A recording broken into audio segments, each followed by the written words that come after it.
CPM സ്ഥാനാർത്ഥി പട്ടിക പ്രഖ്യാപിച്ചുവെങ്കിലും ഘടകകക്ഷികളിൽ seat തർക്കം തുടരുന്നത് LDFന് തലവേദനയാവുകയാണ്. RJD, NCP തുടങ്ങിയ ചെറു ഘടകകക്ഷികളിലെ ഭിന്നതകളാണ് മുന്നണിക്കുള്ളിൽ പുകയുന്നത്. സീറ്റ് തർക്കങ്ങൾക്കൊടുവിൽ RJD പിളരാനുള്ള സാധ്യത തെളിയുന്നതും ഇടതുമുന്നണിക്ക് തിരിച്ചടിയാണ്.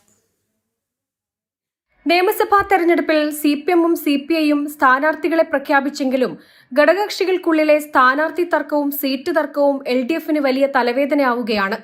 NCP-യുടെ സീറ്റായ എലത്തൂരിൽ മന്ത്രി AK ശശീന്ദ്രൻ മത്സരിക്കുന്നതോടെ NCP-ക്കുള്ളിൽ വലിയ ഭിന്നതകൾക്കാണ് അത് വഴിവെച്ചിരിക്കുന്നത്.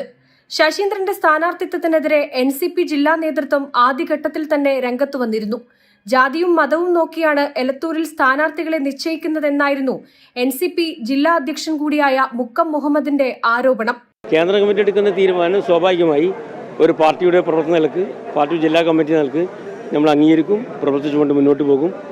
CPM നിർദ്ദേശിച്ച 3 സീറ്റിൽ മുന്നോട്ടു പോകാൻ സാധിക്കില്ലെന്നാണ് RJDയുടെ നിലപാട്. കുറഞ്ഞത് 4 സീറ്റെങ്കിലും ലഭിക്കണമെന്നും അതിലൊന്ന് തിരുവിതാംകൂർ മേഖലയിലാകണമെന്നുമാണ് വിമത വിഭാഗത്തിന്റെ ആവശ്യം. എന്നാൽ CPM നിർദ്ദേശമനുസരിച്ച് മുന്നോട്ടു പോകാമെന്ന നിലപാടിലായിരുന്നു സംസ്ഥാന അധ്യക്ഷൻ MV ശ്രേയാംസ് കുമാറും അദ്ദേഹത്തെ പിന്തുണയ്ക്കുന്നവരും. 2021-ലും സമാനമായ ആവശ്യമുയർന്നപ്പോഴും ഇതുതന്നെയായിരുന്നു ശ്രേയാംസ് കുമാറിന്റെ നിലപാട്.